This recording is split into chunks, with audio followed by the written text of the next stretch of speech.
Saudara-saudara, sekarang kita mulai khotbah hari ini tentang iman. Di dalam 3 sampai 6 bulan ini, kalau Tuhan pimpin, doktrin iman akan dikhotbahkan dengan teliti, teratur, dan strukturnya sangat ketat. Sehingga engkau mengikuti minggu dengar khotbah ceramah doktrin iman akan lebih teliti daripada ikut kuliah di STTRI. Tuhan memberkati kita masing-masing.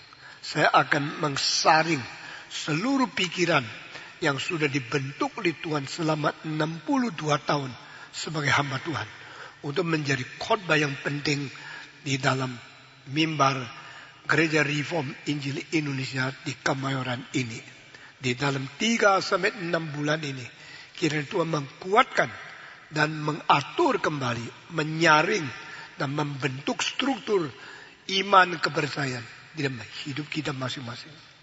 Masih ingat saya bicara tentang bagaimana kalau Tuhan memberi iman, lalu orang percaya kepada Dia. Jikalau Tuhan tidak memberi iman, apakah manusia bisa percaya kepada Tuhan? Dan Tuhan akan menuntut setiap orang seharusnya beriman.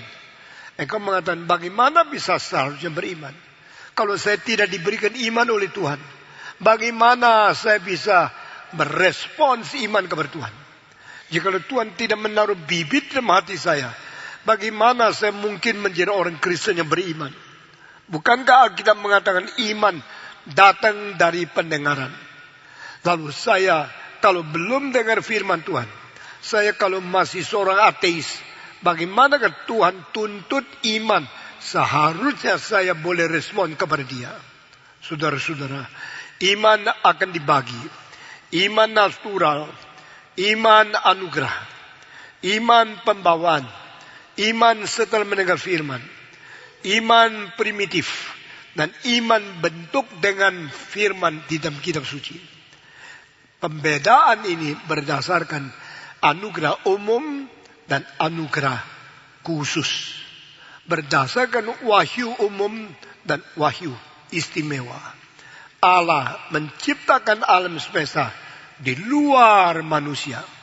Allah menciptakan hati nurani di dalam manusia. Ini adalah 2 wilayah dari totalitas yang disebut anugerah umum, yang disebut wahyu umum. The common grace and the general revelation, including the external proof of God's existence, the created universe, and the implanted instinct in our conscience and in our heart concerning existence of God. Dan inilah wahyu umum dengan 2 wilayah. Di luar kita, kita boleh dengan mata melihat alam semesta yang begitu ajaib, yang begitu rumit, yang begitu teratur rotasinya dengan dalil-dalil yang Tuhan taruh di dalam alam. Tidak perlu ada orang yang mengatur. Semua akan jalan sendiri. Dan sendiri yang berjalan, galaksi, bintang-bintang, planet, dan semua constellation di seluruh astronomi. Mereka berjalan dengan teratur karena ciptaan dan karena pimpinan Tuhan. Sehingga meskipun mata kita tidak lihat Allah itu berada, dan hati kita mengetahui, buktinya sudah jelas. Menurut kitab Roma pasal 1 ayat 19. Murka Allah sudah dinyatakan atas orang yang lalim dan orang yang tidak takut kepada Tuhan, yang melakukan ketidakbenaran, karena mereka sudah menekan kebenaran di dalam hati mereka. Karena dari Allah menciptakan dunia sampai sekarang, kemurakan Allah sudah dinyatakan dari surga atas orang yang berbuat jahat itu. Sebab mereka telah menindas sesuatu kebenaran di hati mereka. Karena meskipun Allah tidak kelihatan, we cannot see God. Our God is invisible, even though we cannot see Him.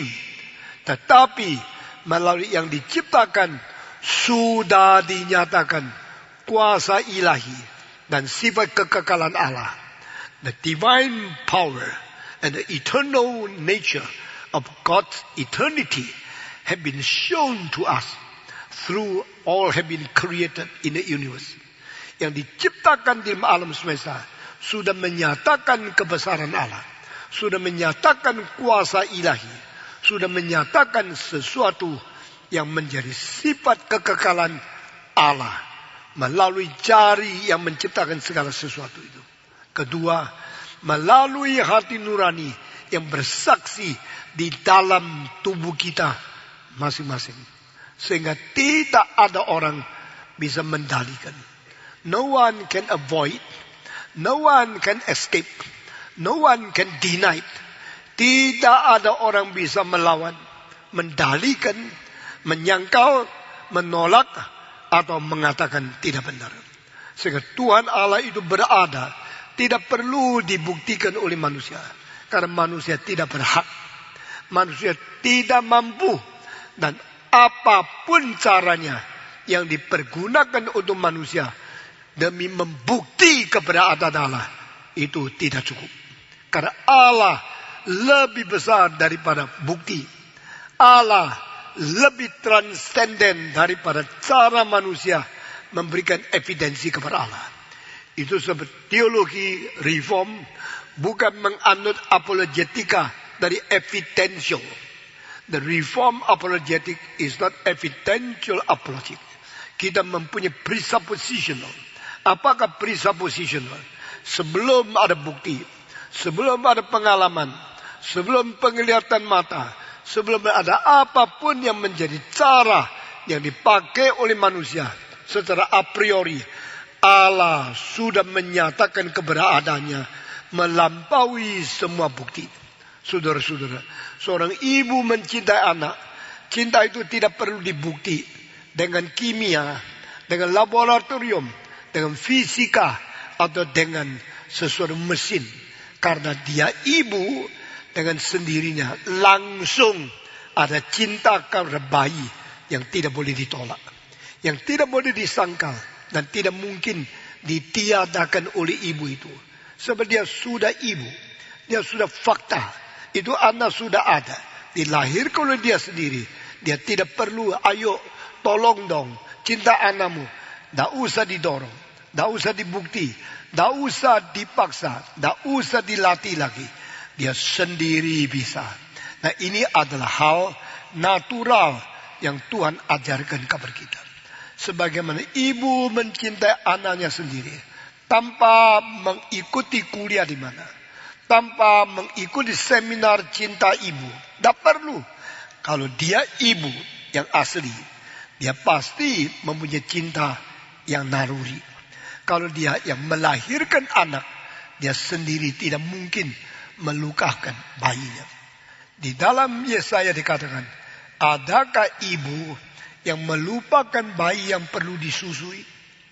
Adakah ibu yang membuang anak yang dilahirkan oleh dia sendiri? Dia dengan sendirinya mempunyai cinta yang dari Tuhan. Dan demikian juga naluri yang diberikan kepada manusia juga dengan sendirinya mengetahui Tuhan Allah ada. Lalu engkau menanya, kenapa ada ateis? Kenapa ateis berani menolak dan berani berdebat mengatakan Allah tidak ada? Karena mereka menindas kebenaran. Nah, ini istilah to pressure. Mereka mentekan, mereka menindas kebenaran. Ini istilah Greka yang dipakai di Roma pasal 1 ayat 19 dan 20. Mereka menindas suara hati nurani. God is there. Tapi kejahatan manusia mengatakan, I don't believe. I don't care. I do not want to listen to the voice of my conscience. Suara hati nurani ditekan. Mereka tidak mau dengar. Mereka sengaja mengatakan tidak ada Allah. Dalam buku The Brother of Karamazov yang ditulis oleh pujangga Rusia yang paling besar abad 19, Dostoyevsky, dia mengatakan satu kalimat, If there is no God, I'm free to do everything. Kalimat ini muncul dari seorang anak muda, adik dari dua bersaudara yang namanya Ivan. Ivan itu nama Rusia. John itu nama Inggris. Nah, Yahya itu nama Arab. Ini Yahya, John, Ivan, Johnny, semua sama, yaitu Yohanes di dalam kitab suci. Dan orang Rusia, Dostoyevsky, menulis buku yang berjudul The Brother from Kalamazoo. Adiknya namanya Ivan. Di dalam teriakan dia mengatakan, kenapa harus percaya Tuhan? Jikalau tidak ada Allah, saya boleh berdosa. Saya boleh berbuat segala sesuatu nafsu menurut kebebasanku. If there is no God, I can do everything. Nah, ini motivasi sesungguhnya. Orang ateis mengaku tidak ada Allah atau tidak mengaku ada Allah.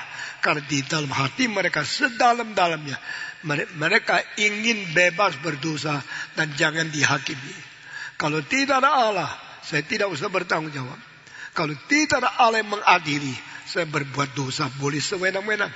Lalu saya sudah buat dosa, saya bebas untuk semau saya sendiri. Jangan dicampur. Maka ateisme bermotivasi menanggalkan diri, mentinggalkan diri daripada penghakiman dari Tuhan Allah.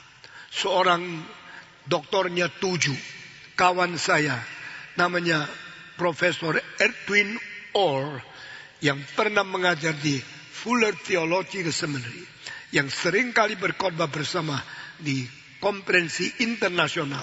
Dan dia berkata di bukunya, an atheist is a theist in reverse. Ateis itu tidak ada.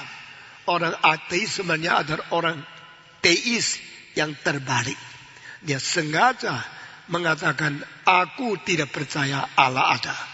Bukan dia tidak percaya bahwa Allah ada. Dia sengaja tidak mau percaya Allah ada. Lalu dia mengatakan tidak ada Allah. Adalah artinya Allah yang ada, saya lebih baik anggap dia tidak ada. The theist in reverse. Jadi membalikkan teis. Padahal dia setelah membalikkan itu, dia menampakkan diri ateis. Ateis adalah teis yang tipe A. Namanya ateis. Yaitu sengaja bikin diri tidak percaya kepada Allah. Tuhan itu berada. Dan Tuhan sudah memberikan iman. Dan iman itu diberikan di dalam hati manusia. Ditanam di dalam. Pada waktu orang itu dicipta. Menurut peta dan teladan Allah. Allah sudah tanam bibit iman mengenai Allah itu ada. Di dalam hatinya sedalam-dalamnya. Tapi manusia menekan, manusia menolak. Akhirnya mereka pura-pura berkata, aku tidak percaya Allah. Padahal pada waktu dia mengalami kesusahan yang paling tuntas. Waktu mereka mengalami penderitaan yang paling mutlak. Di dalam sedalamnya hatinya. Mulai berteriak, ya Allah, kasihankanlah saya. Kapankah engkau bisa menyatakan diri kepadaku, memberikan anugerah. Itu sebab Ibrani pasal 11 ayat 6. Tuhan tuntut kamu harus beriman. Barang siapa tidak beriman, jangan ingin diberkati oleh Tuhan. Jikalau manusia tidak beriman, tak mungkin diperkenan di hadapan Tuhan. No one can please God if you remain as an unbeliever. If you don't believe in God, you will never be delighted by God. Barang siapa tidak beriman, tidak mungkin diterima dan diperkenan oleh Tuhan. Dan kalau orang datang kepada Tuhan, dia percaya satu, harus beriman bahwa Tuhan itu Allah. Kedua, harus mengetahui dia adalah pemberi berkat kepada orang-orang yang datang mencari dia. Nah, di sini kita melihat konfliknya. Ayat-ayat yang Alkitab sehingga kita sulit mempunyai kepercayaan yang harmonis, kepercayaan yang konsisten di hadapan Tuhan. Alkitab satu pihak mengatakan percayalah kepada Allah. Kalau tidak, engkau tidak berkenan. Yang percaya mesti tahu dia ada dan tahu dia pemberi kepada orang-orang yang cari dia. Sehingga bukan saja mengaku Allah ada, Tuhan menuntut engkau datang kepada dia. Tuhan menuntut engkau percaya dia pemberi anugerah kepada orang yang cari dia. Berarti Tuhan menuntut kita harus cari Allah. Tetapi sebaliknya, Tuhan berkata, aku menengok dari surga lihat ke bawah. Di bumi ini, adakah orang yang mencari saya? Adakah orang yang mengerti kebenaran saya? Ada orangnya yang melaksanakan kebajikan hidupnya di hadapan saya. 3 hal. People who seek after me, people who understand my truth, and people who walk in my way. Orang yang cari, orang yang mengerti, dan orang yang menjalankan. Dari surga Tuhan cari, seluruh bumi ada tidak? Jawabannya, seorang pun tidak ada. No one is seeking after God. No one can understand God. And no one can walk in the will of God. Seluruh dunia, tidak ada satu orang yang mencari Tuhan. Tidak ada satu orang yang mengerti Tuhan. Tidak ada satu orang yang menjalankan kehendak Tuhan. Lalu engkau mengatakan, kalau demikian, bukankah Alkitab terbentur sendiri dengan sendiri? Alkitab mengatakan, tidak ada orang mencari saya. Tapi Alkitab mengatakan, carilah aku. Dan percayalah aku memberi pahala kepada orang yang cari aku. Kalau Tuhan mengaku tidak ada orang cari dia, kenapa dia tuntut orang mesti mencari dia? Dan mau orang yang mencari dia percaya dia pemberi anugerah kepada orang yang mencari dia. Bagaimana saya bisa mengharmoniskan kedua statement yang berbeda ini? Jikalau Alkitab mempunyai kalimat iman dari Tuhan, bukan dari manusia. Dan Alkitab juga menuntut manusia harus beriman kepada Tuhan. Bukankah kitab suci sendiri bentur dengan sendiri? Nah saudara, itulah sebabnya dengar khotbah seperti ini lebih penting daripada ikut kebaktian yang tidak bertanggung jawab. Banyak pendeta sendiri tidak tahu mau khotbah apa. Lalu khotbah hari ini sama khotbah hari sesudahnya berbentur sendiri. Saudara-saudara, mari kita menemukan ayat-ayat yang kelihatan terbentur di Alkitab. Sebenarnya bersifat paradoks, tidak bersifat konflik, sehingga kita tetap harus bertanggung jawab di hadapan Tuhan. Saudara-saudara, manusia mungkin cari Allah kah? Mungkin. Manusia bisa cari Allah kah? Juga tidak mungkin. Apa artinya mungkin tapi tidak mungkin? Karena manusia diciptakan oleh Tuhan dengan benih pertama sudah ada. Sehingga kita sudah mempunyai konsep ilahi melalui wahyu umum di dalam alam semesta. Melalui wahyu umum di dalam hati nurani.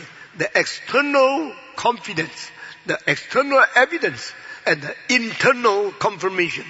Konfirmasi luar dan dalam, kalau dikelopkan, engkau tidak bisa lari daripada harus percaya bahwa Allah itu ada.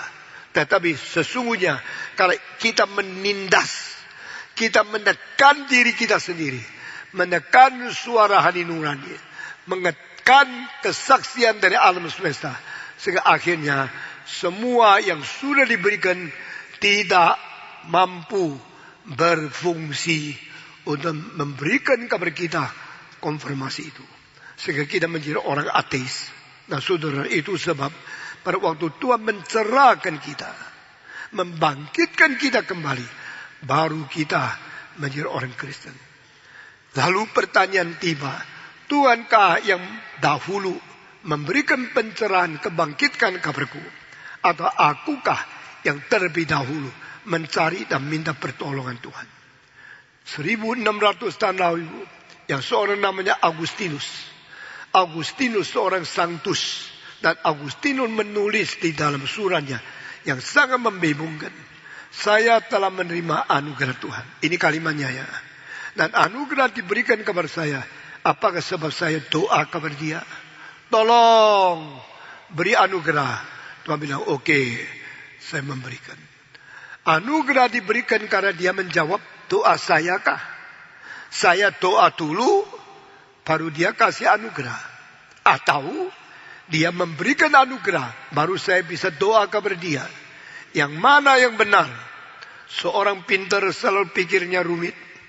Seorang yang pikirnya sangat sempurna selalu susah sendiri. Augustinus, manusia salah satu paling pintar di dalam sejarah lebih 10.000 tahun. One of most intellectual, most intelligent, most clever man in the history. Tuhan memberi anugerah kepada saya, baru saya berterima kasih kepada dia. Saya baru bisa berdoa kepada dia yang benar. Atau saya berdoa kepada Allah yang benar, baru Allah benar memberi anugerah kepada saya. Kalau Tuhan tidak memberi anugerah, kenapa saya bisa berdoa kepada Allah yang sejati? Bukankah saya akan cari Allah salah-salah? Bukan saya akan mengaku yang bukan Allah-Allah, menipu diri, sehingga doaku akhirnya tidak berhasil. Jikalau aku tidak mungkin menemukan Allah, tapi bisa berdoa kepada Allah yang sejati, ini adalah hal yang mustahil. Ini tidak mungkin. Ini membuktikan kalau saya bisa menemukan Allah yang sejati dan doa kepada Allah yang sungguh-sungguh benar, dan doanya benar, ini semua anugerah Tuhan. Kalau bukan anugerah Tuhan berikan kepada saya dulu, saya bagaimana bisa mengerti Tuhan yang sejati yang mana? Sehingga itu Tuhan pasti inisiator yang memberi anugerah. Tetapi jikalau saya tidak berdoa, bagaimana dia mendengar saya? Sehingga di dalam doa dan jawaban doa, saya inisiatifkah? Atau saya pasifkah? Saya inisiatorkah? Atau aku penerima anugerah saja? Di dalam suratnya saya baca, Augustinus putar-putar, akhirnya dia ambil keputusan, Tuhan inisiator. Tuhan terlebih dulu memberi anugerah, baru saya menerima berkat. Tuhan memberikan iman sebagai benih, baru saya mempunyai iman kepada dia. Tuhan menghidupkan saya kembali, baru saya mempunyai kesadaran dan bertobat.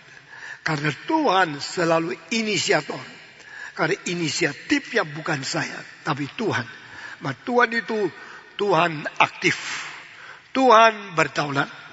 Tuhan yang menjalankan anugerah. Karena itu dia Tuhan.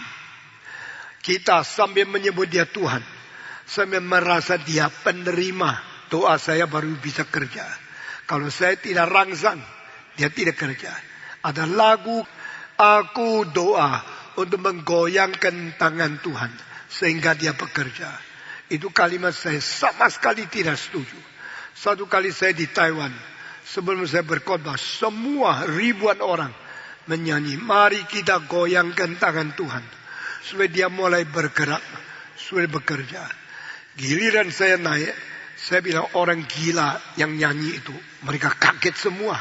Stephen Tong begitu keras, anggap kita orang gila. Alamu ala tidur, alamu ala mati, alamu ala yang malas. Tidak bisa apa-apa, sampai engkau gerakan tangan, baru dia kerja. Itu Allah apa itu? Allah adalah Allah yang hidup. Allah adalah Allah yang menjadi Tuhan. Dengan kedaulatan, dengan sifat kemauan dia sendiri, dia bekerja sesuai kehendak. He works, he acts, he works according to his own initiative. He works according to his own will and his sovereignty. So he is called Lord. Tuhan disebut Tuhan karena dia inisiator. Dia adalah Tuhan yang berdaulat, yang bekerja. Dan mulai hari ini tidak boleh nyanyi lagu lagi. Maka roba lagu supaya doktrinnya lebih benar. Saya lihat banyak orang Kristen sembarang doa, sembarang dengar khotbah, sembarang berbicara, sembarang bersaksi, sembarang nyanyi untuk merubah kebenaran di dalam Alkitab. Saudara-saudara, Augustinus akhirnya mengambil keputusan. Tuhan inisiatif. Tuhan menggerakkan saya, baru saya bisa respons. Tuhan kalau tidak merubah, saya tidak mungkin beriman sejati. Kalau Tuhan tidak memberikan bibit, saya tidak mungkin bereaksi kepada dia. Kalau Tuhan tidak menggerakkan saya terlebih dulu, saya tidak mungkin mengaku dosa dan bertobat. Sehingga Hidup yang baru diberikan dulu, baru saya menurut hidup yang baru menangisi dosa. Kalau Tuhan tidak memberikan hidup yang baru, saya hanya bisa membanggakan dosa. Sombong saya bisa berdosa. Saya bisa berdosa. Saya bisa mencurang. Saya bisa menipu orang. Pemerintah pun tidak berdaya kepada saya karena saya begitu pintar. Saudara, setiap kali engkau membanggakan perbuatan dosamu, engkau dipakai setan. Setiap kali engkau menganggap engkau yang pintar, engkau mempermalukan Tuhan. Engkau setiap kali memakai kalimat inisiatif, membanggakan engkau bisa berbuat dosa. Engkau bukan memuliakan, tapi engkau mempermalukan diri. Nah, ini adalah orang berdosa. Itu sebab sekarang saya tanya satu pertanyaan. Melalui apa yang dicari, direnungkan, yang membingungkan akan Agustinus. Saya mau tanya, kamu bertobat, mengaku dosa, baru diampuni, diperanakan pula. Atau kamu diperanakan pula, akhirnya dengan hidup yang baru, engkau mulai sadar dosamu, perlu bertobat dan nangis. Yang mana yang betul? Saya tanya sekali lagi ya. Jangan terlalu cepat jawab. Nanti sudah jawab salah, nama balik gengsi lagi. Lalu engkau terus hidup di dalam kesalahan jawaban. Saya diberikan Tuhan hidup yang baru. Baru saya bisa merasa dosa itu jahat. Lalu saya sedih, saya nangis. Dan saya bertobat mengaku dosa. Baru saya menerima pengampunan Tuhan. Atau saya merasa saya berdosa. Saya sedih dan saya nangis. Saya bertobat dan minta pengampunan dosa. Sesuai Tuhan kasihan sama saya. Memberikan darah Yesus menghapus dosaku. Memberikan pengampunan, memberi damai kepadaku. Sesuai itu baru saya mendapat hidup yang baru. Yang mana yang benar? Hidup dulu baru bertobat. Atau bertobat baru dapat hidup baru? Jawab. Sekarang saya tanya. Kalau engkau tidak bertobat, bagaimana menerima pengampunan? Karena engkau tidak diampuni, bagaimana ada hidup yang baru? Maka bertobat dulu, baru menerima hidup yang baru. Betul? Nah, jawab. Jangan ketawa ya. Atau saya dapat hidup baru dulu. Saya dapat hidup baru, perasaan baru. Baru sadar dosa penuh jahat. Lalu saya sedih. Saya bertobat. Saya minta pengampunan dosa. Baru saya diterima. Dan baru diberikan hidup yang baru. Yang mana yang benar? Engkau bilang, sama kan? Kalau dapat tobat, mana bisa ada hidup baru? Masa orang dapat tobat, dapat hidup baru?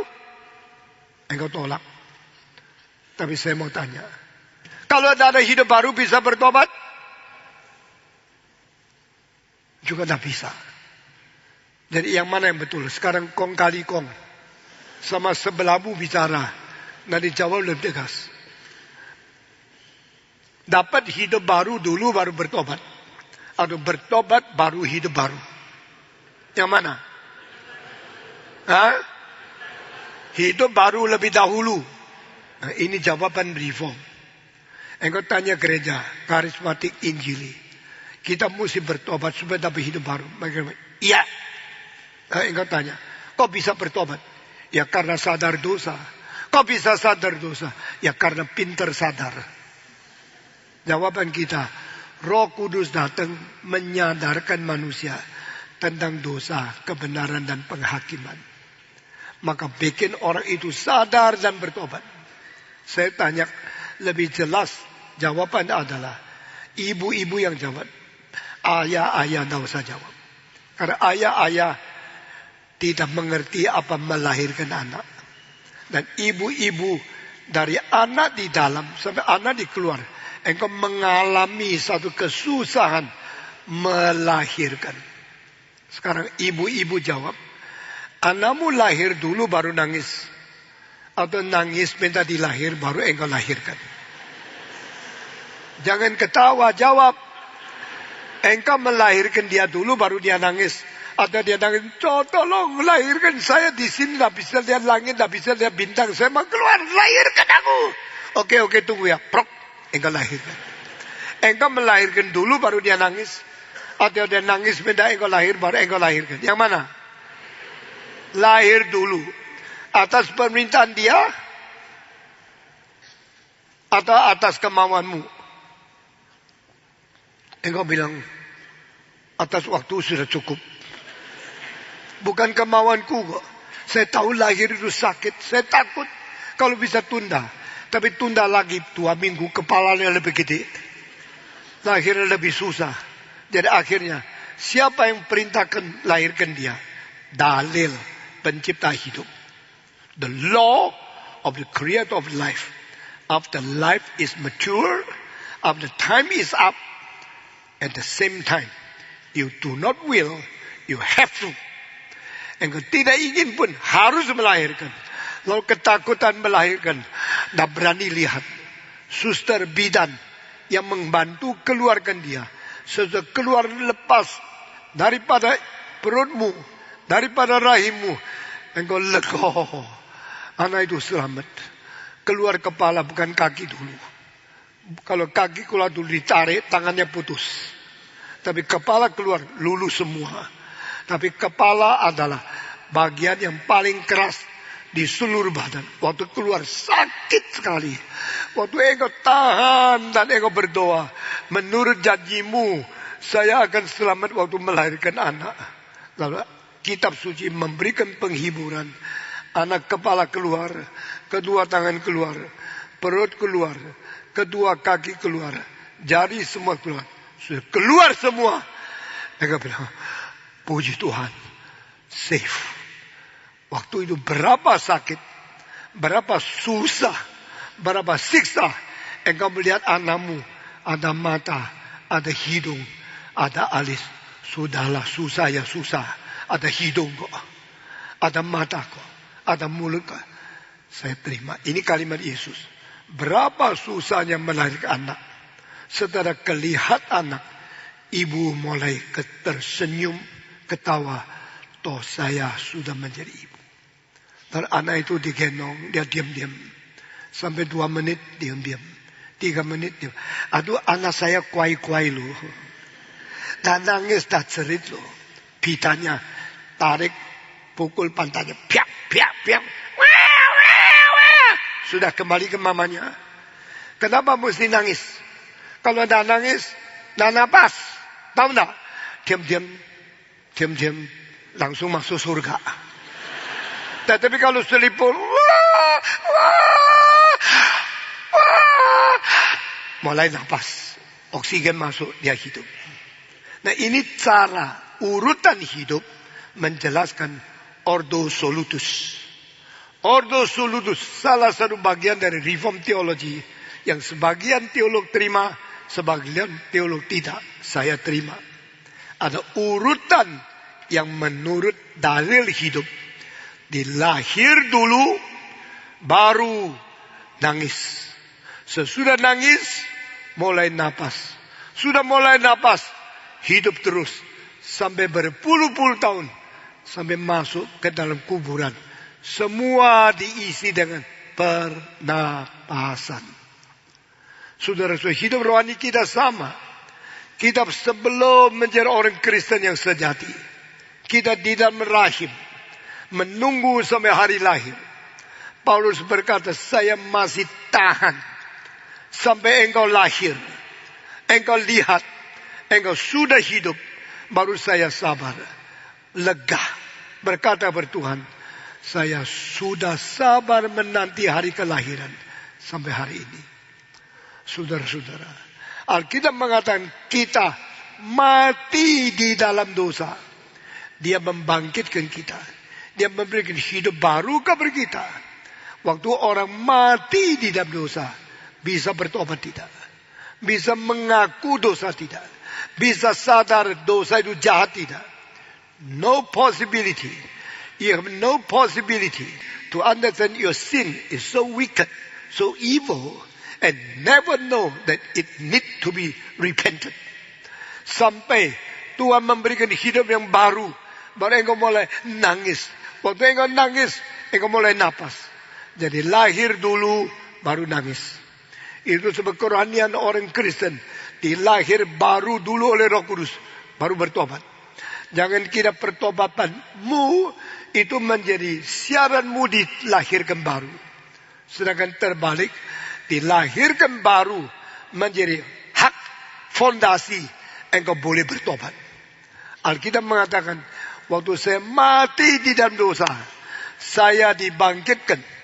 Lalu sesudah itu baru saya sadar, saya ada. Saya baru lihat, saya orang berdosa. Baru saya insyaf, dosa itu jahat. Lalu sesudah mempunyai keinsyafan, saya orang berdosa. Dosa itu berjahat. Saya mulai nangis. Before regeneration, you do not have the same feeling as God, and do not realize your sin is so wicked and evil, and you never be possible to cry and to regret for your sin. Tapi engkau sudah dapat hidup yang baru engkau sadar saya orang berdosa, harus bertobat. Bertobat akibat sadar dosa. Sadar dosa akibat mempunyai hidup yang baru. Jadi Allah pertama-tama membangkitkan engkau, memberikan kelahiran baru engkau bisa nangis, baru engkau bisa bertobat. The grace of God is prior to human response. Anugerah Tuhan mendahului respon manusia. Kalau manusia bisa bertuhan, aku datang kepadamu, respons adalah karena sebab Tuhan mengatakan, hai, marilah kepadaku. Anugerah panggilan mendahului jawaban kembali kepada Tuhan. Anugerah hidup mengakibatkan engkau bisa merasa dosa. Tuhan memberikan hidup baru. Tuhan memberikan kelahiran baru kepada kita. Sehingga kita mempunyai dasar mengetahui bagaimana harus berespon kepada Tuhan. Saudara-saudara, ini dari Yesus, lalu ke Paulus, lalu pergi ke Augustinus, ke Petrus, lalu pergi ke Martin Luther, pergi ke Calvin, pergi ke Abraham Kuyper, pergi ke Stephen Tong, pergi ke Gereja Reform Injili Indonesia. Yesus yang mengatakan anugerah Tuhan lebih dahulu. Jikalau Allah tidak panggil, tidak ada orang bisa datang kepada dia. Jikalau Allah tidak memberi anugerah, tidak ada orang kembali kepada dia. Dan yang menemukan jalan ini sedikit. Yang jalan sempit, sedikit. Yang menemukan jalannya kecil, sedikit. Pintunya sempit, jalannya kecil. Yang menemukan juga sedikit orang. Dan yang dipanggil banyak, yang dipilih sedikit. Yang panggil Tuhan, inisiator di Tuhan. Doktrin Tuhan adalah sovereign. Doktrin Tuhan memilih. Tuhan memanggil manusia pasif. Mulai dari Kristus. Lalu ke Paulus. Predestinasi. Lalu sampai kepada Augustinus. Sampai kepada Martin Luther. Sampai kepada Calvin. Sampai kepada orang-orang seperti George Whitefield. Seperti Van Til. Ruth Tooney. Seperti orang-orang seperti Abraham Kuyper. Dan semua orang reform mengerti akan hal ini. Maka iman pertama bukan dari manusia. Manusia sudah berdosa, tak mungkin menghasilkan iman kepada Tuhan. Karena manusia sudah menindas kebenaran. Dan kebenaran diberikan oleh Tuhan. Dia tetap inisiator yang memberikan iman. Mempunyai iman yang sederhana. Iman yang natural. Iman fundamental. Itu tidak bisa menyiapkan engkau. Maka dari iman fundamental dan natural. Menunjukkan iman kepada keselamatan. From the ordinary natural faith. Into the saving grace. To believe and react to God. I want to believe you. Itu adalah pekerjaan Roh Kudus. Tanpa Roh Kudus. Iman natural sampai mati tidak berubah. Roh Kudus bekerja. Iman natural mendengar firman. Firman menerima lagi iman lebih baru. Itu iman keselamatan. Iman yang menuju kepada keselamatan. Menerima anugerah penebusan. Jadi general faith to the special faith. Dari natural faith into the saving faith. The general revelation into the saving revelation. special revelation. Ini karena pekerjaan Roh Kudus. Itu sebab Anda dengar khotbah terus. Dan firman itu terus mencairkan hati kita. Merubah hidup kita. Memupuk kepada kita bedak pupukan yang mentumbuhkan iman. Yang dari natural menjadi iman keselamatan. From the ordinary, the common grace, going into the saving grace. From the natural faith into the saving faith. Percaya yang akan diselamatkan. Abraham beriman, maka dia menjadi bapa semua orang yang beriman kepada Tuhan. Abraham bukan bapa iman. Abraham bapa semua orang yang beriman. Abraham tidak menciptakan iman. Abraham menerima iman dari Tuhan dan menjadi contoh kita semua yang beriman kepada Tuhan, mengikuti teladan dia. Abraham mempunyai iman. Karena Abraham beriman kepada Tuhan, itulah sebab dia diperhitungkan sebagai orang benar. He was counted as a believer, as a righteous man, because his faith to God. Justified through faith. Justified according and through your faith to react to God. Waktu kita beriman kepada Tuhan, iman itu menjadi saluran di mana kita diperkenan oleh Tuhan. Dan iman itu datang dari mana? Iman pertama percaya Allah ada. Dan percaya kalau saya cari dia akan memberi berkat kepada aku. Double fungsi ini iman natural. Tapi waktu saya datang kepada dia, saya harus dengar firman-Nya.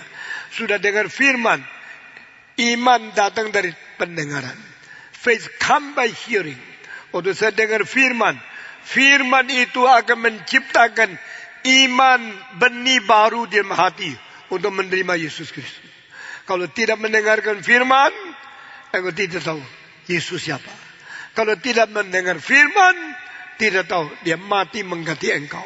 Kalau engkau sudah dengar firman, engkau mengetahui kalau saya datang kepada dia, saya menerima keselamatan yang sudah digunapi. Saya menerima darah yang sudah dialirkan. Saya menerima hidup yang sudah dipecahkan bagiku. Dan saya buka pintu menerima dia. Waktu itu kebenaran dari Tuhan, anugerah dari Yesus Kristus, keselamatan dari salib menjadi sesuatu bekal yang saya terima dan menjadi orang beriman kepada dia. Iman datang dari pendengaran. Pendengaran datang dari firman tentang Kristus. Dan Kristus menjadi sumber yang menciptakan iman, permulaan di dalam hatimu, dan menggenapkan iman, akhirnya sempurna di dalam hidupmu waktu ketemu dengan dia. Christ is the founder, and Christ is the one who create and who accomplish faith from beginning to the ending. Permulaan Yesus dengan firman, yaitu dia punya kata-kata dan dia punya keselamatan. Itu firman. Yesus dengan firman yang dia sendiri menciptakan benih di hatiku. I believe in him. I believe in the one who incarnate as a human being. I believe in the one who crucified as a savior. I believe in the one who resurrected, who accomplished the redemption as being planned by God. So I accept Christ as my personal savior. Waktu engkau menerima Kristus melalui pendengaran tentang firman-Nya, iman datang dari pendengaran. Lalu iman itu dicipta mulai hari itu engkau menjadi orang Kristen. Engkau berjalan di dalam iman itu dengan taat kepada iman yang sudah membentuk kamu dengan langkah demi langkah menuju kepada langkah terakhir kesempurnaan waktu Yesus datang. Di dalam kristologi, Allah memberikan seluruh dunia diadili oleh seorang jaksa tertinggi, yaitu Kristus. Seorang hakim yang ultimatum, yaitu Kristus, menghakimi seluruh dunia. Waktu itu orang Kristen diselamatkan karena imannya sudah digenapi oleh Yesus Kristus. Nah, saudara-saudara, sekarang saya masuk ke dalam satu tahap yang sangat menakutkan, yaitu meskipun iman murni, iman primitif, iman natural, iman fundamental sudah ditanam di dalam setiap hati manusia. Tetapi karena manusia biasanya menekan, menindas, tidak peduli, tidak mau dengar, akhirnya tetap menjadi ateis. Itu menjadi kesulitan engkau menginjili orang. Engkau baru mau bicara, oh tidak usah ngomong tentang Yesus. Karena mereka tidak mau dengar. Kenapa tidak mau dengar? Sebelum engkau datang mereka sudah biasa tindas. Datang lagi engkau pun ditolak. Penindas kebenaran adalah orang yang menghina iman dasar yang Tuhan tanam di dalam hatinya. Lalu engkau bilang, mari kita bicara tentang Tuhan. Tidak usah, saya tidak percaya Tuhan. Kenapa engkau tidak percaya Tuhan? Saya tidak pernah lihat. Bagaimana percaya yang tidak pernah lihat? Kalau engkau kasih saya dolar, saya percaya karena saya lihat. Apalagi kasih saya lebih percaya. Mereka tidak mau menerima yang tidak lihat. Semua yang tidak kelihatan dianggap tidak ada. Bodoh. Engkau tidak pernah lihat angin. Engkau cuma lihat pohon yang bergerak. Engkau tidak pernah lihat listrik. Engkau cuma lihat lampu yang nyala. Bolehkah engkau lihat di sini ada lampu, tetapi saya tidak percaya ada listrik. Kenapa? Karena listrik saya tidak lihat. Orang gila, orang bodoh yang ambil kesimpulan. Karena saya tidak lihat listrik, maka saya tidak percaya ada listrik. Sekarang kasih kabel listrik yang tekanannya 300.000 ohm. Coba suruh dia pegang. Dia bilang tidak apa-apa kok. Ini kan kawat. Saya pegang kawat. Ada listrik. Awas. Saya tidak lihat. Nah dia coba pegang. Begitu pegang. Langsung jadi areng. Nah saudara engkau, saya percaya. Sudah areng. Sudah jadi areng engkau mulai percaya. Sudah lambat. Percaya pun percuma. Tuhan tidak mau orang Kristen areng. Tuhan mau orang Kristen hidup. Waktu engkau hidup, engkau jangan main-main sama Tuhan. Tuhan tidak kelihatan. Engkau kalau menyalakan kemurkaan dia, dan engkau dihancurkan. Sebelum engkau mati hancur, engkau berteriak, saya percaya ada Tuhan. Sudah lambat. Saudara, saya bawa seekor singa. Ini singa. Engkau bilang, saya tidak percaya. Kecuali dia sudah makan saya, masuk perut saya, baru percaya. Lalu singa makan engkau, sudah sampai perut. Engkau bilang, saya percaya itu singa. Karena saya sudah dimakan. Engkau sudah tidak bisa hidup lagi. Demikian orang bilang, Allah saya tidak lihat. Maka saya percaya tidak ada Allah. Orang itu bodoh sekali. Karena dia menekan benih ini dengan cara lihat membuktikan ada. Kalau tidak lihat membuktikan tidak ada. Ini bodoh sekali. Kedua, kenapa engkau tidak percaya? Saya tidak pernah mengalami. Kalau ada Allah, saya tidak pernah mengalami. Saya tetap tidak percaya. Ini kebodohan kedua. Dia kira Allah harus melalui pengalaman dia yang terbatas untuk menyatakan ketidakterbatasan Allah. Itu salah juga. Ketiga, saya tidak percaya Allah.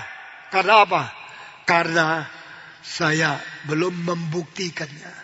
Coba buktikan Tuhan, lalu saya percaya. Kalau Allah harus dibuktikan, baru bisa dipercaya. Saya mau tanya, bukti itu berapa haknya? Derajat berapa tinggi sanggup kita pakai dan mempunyai kualifikasi syarat cukup untuk membuktikan Allah. Keempat, saya tidak percaya Allah karena saya pikir tidak masuk akal. Nah inilah 4 presupposisi salah yang selalu dipakai orang ateis untuk melawan iman yang sebenarnya sudah ditanam di hatinya. Because I cannot see Him, because I cannot experience Him, because I cannot reason out Him, because I cannot prove Him. Bolehkah Allah dilihat? Bolehkah Allah dialami? Bolehkah Allah dikenal secara rasio pikiran? Boleh Allah dimengerti? Boleh Allah dibuktikan? Nah di sini teologi reform mulai berbicara. Allah bukan berada karena dibuktikan, dilihat, dialami, dan yang dimengerti dengan rasio. Apa itu artinya? Allah bukan boleh dimengerti karena dia dilihat. Artinya adalah Allah melampaui penglihatan. Kedua, Allah melampaui pengalaman. Ketiga, Allah melampaui pikiran. Keempat, Allah melampaui bukti. Sekarang saya ambil satu contoh. Ini satu gelas air. Gelas air ini cuma separuh. Saya taruh di sini. Sekarang saya kasih tahu. Di sini saya ada suruh pen. Pen ini lurus, tegak. Lalu saya masuk ke dalam air. Lalu saya masuk ke dalam air. Separuh di atas air. Separuh di bawah air. Sekarang engkau lihat. Pen ini lurus tidak? Pen ini lurus tidak? Jawab. Tidak. Dia bengkok kan? Yang di atas gini. Yang di bawah begini. Ini tekuk. Engkau bilang. Sebenarnya pen ini tidak lurus kok. Pen ini tekuk. Di atas dan di bawah lain. Saya mengatakan. Siapa bilang? Saya bilang. Kenapa engkau? Saya lihat sendiri. Nah, engkau sekarang membuktikan pen ini tidak lurus atas penglihatan you kan. Nah, ini bukan filsafat saya. Ini filsafat 300 tahun yang lalu. Seorang Perancis namanya René Descartes. Dia mengatakan kita bisa pikir, kita bisa lihat. Lihat ini indera. Pegang ini indera. Pikir lain. Pikir bukan indera. Melalui indera memberi isyarat. Masuk ke dalam pikiran yang menerima isyarat. Kita mendapatkan impresi. Impresi adalah kesan melalui isyarat dari indera. Salurkan ke otak, kita pikir. Lalu waktu kita pikir ini bengkok. Karena mata kita lihat ini bengkok. Tetapi waktu ditarik, tidak bengkok, lurus kok.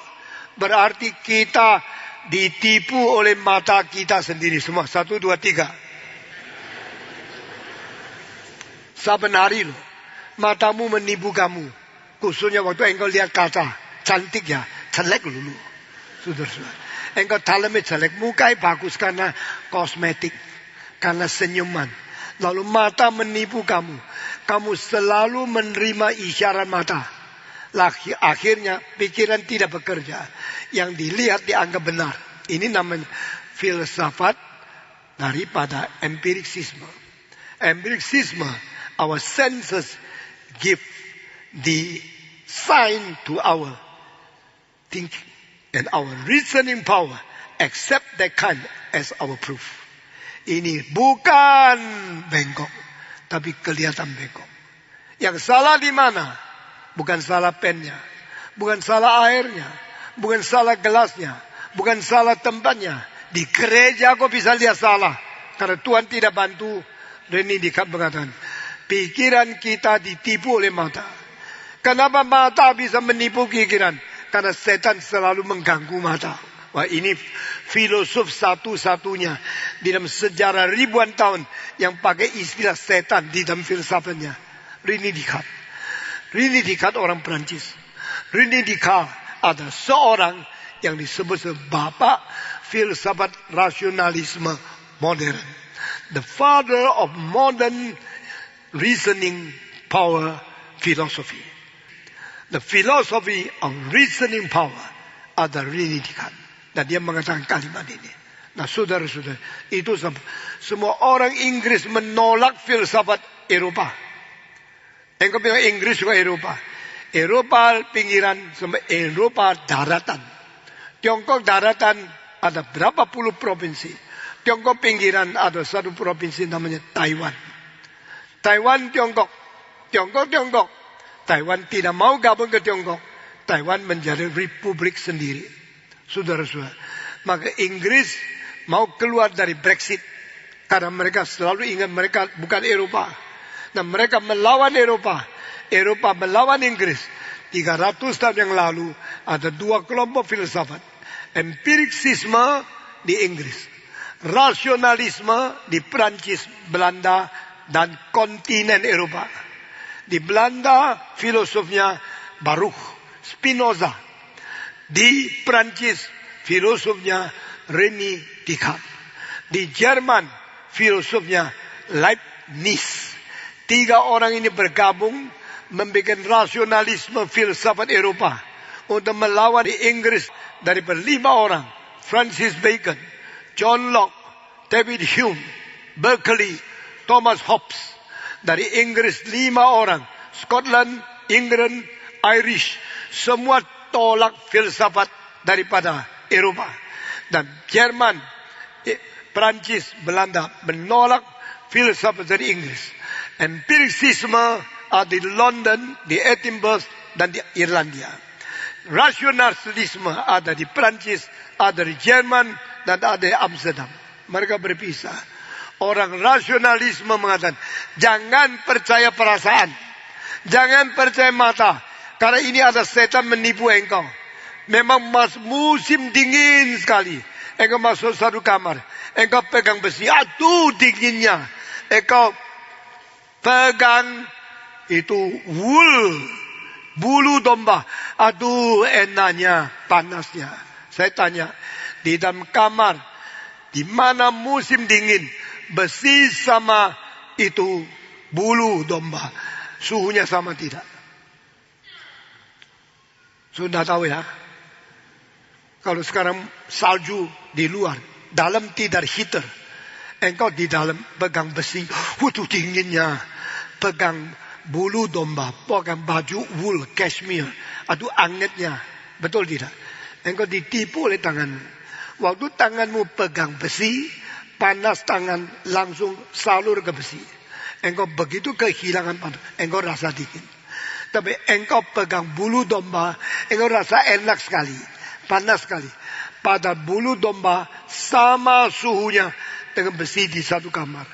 Tetapi karena perasaanmu, kehangatnya salur ke situ, engkau rasa dingin. Tidak salur ke situ, engkau rasa hangat. Engkau ditipu oleh perasaan. Itu sebab orang-orang seperti René Descartes, seperti Leibniz dan Spinoza, mereka mengatakan jangan bicara tentang rasa, tentang indera, karena itu penipuan. Saya tidak percaya itu ada setan mengganggu. Tapi orang di Inggris mengatakan jangan bicara dengan rasio. Rasio itu mungkin salah. Saya tidak percaya. Berpisah dua. Saudara-saudara, sekarang saya kembali ke perkhotbah. Waktu kita mengatakan Allah ada, Allah tidak ada, melalui apa? Maka karismatik mengatakan, saya harap engkau mimpi lihat Yesus. Lalu engkau pasti beriman. Saya harap sembuh papamu sembuhkan kankernya. Engkau pasti percaya. Itu orang-orang sudah terjebak ke dalam percaya kepada mimpi. Percaya kepada penglihatan. Percaya kepada pengalaman. Sama seperti kalau bisa buktikan, saya percaya. Kalau bisa nyatakan, saya percaya. Kalau bisa jelaskan, saya percaya. Rasionalisme masuk. Empiricisme masuk. Dan di dalam apologetika, kami percaya ada banyak orang tidak percaya kepada Allah. Karena mereka menindas kebenaran. Akhirnya mereka minta lihat alam, perasaan, dan bukti, dan logika berjalan. Tetapi saudara-saudara, Alkitab menolak empat ini. Engkau bilang masa sih? Alkitab bukan cuma cerita surga, neraka. Tidak. Alkitab cerita semua yang paling sulit yang filsafat. Dan jawaban paling akurat, jawaban yang paling tinggi ada di firman Tuhan. Cuma kebanyakan pendeta tidak mengerti, tidak bicara sembarangan khotbah. Tapi pendetamu akan tuntas menjawab satu persatu. Sampai imanmu sungguh-sungguh bertanggung jawab. Bukan main-main. Hari ini sampai di sini. Minggu depan saya akan bicara. Benarkah percaya baru iman? Mengalami baru iman? Akal budi suswa mengerti baru iman? Atau bukti baru iman? Bagaimana jawaban Alkitab? Ikutlah kebaktian ini baik-baik. Dan saya minta setiap orang yang mau tulis, catat apa yang saya khotbahkan. Kalau perlu saya kasih ujian. Engkau pasti setelah 3-6 bulan mengenai doktrin iman, engkau akan kuat luar biasa. Tidak gampang dikoncang oleh siapa. Ateiskah, komunisme. Tidak mungkin menggoncang imanmu. Berbahagialah orang yang beriman seperti itu. Mari kita berdoa. Bapa berkati kami. Beri kepada kami kesadaran, keinsyafan atas pengertian bagaimanakah kami sungguh-sungguh boleh mengerti Tuhan, beriman kepada Tuhan. Dalam nama Tuhan Yesus kami berdoa. Amin.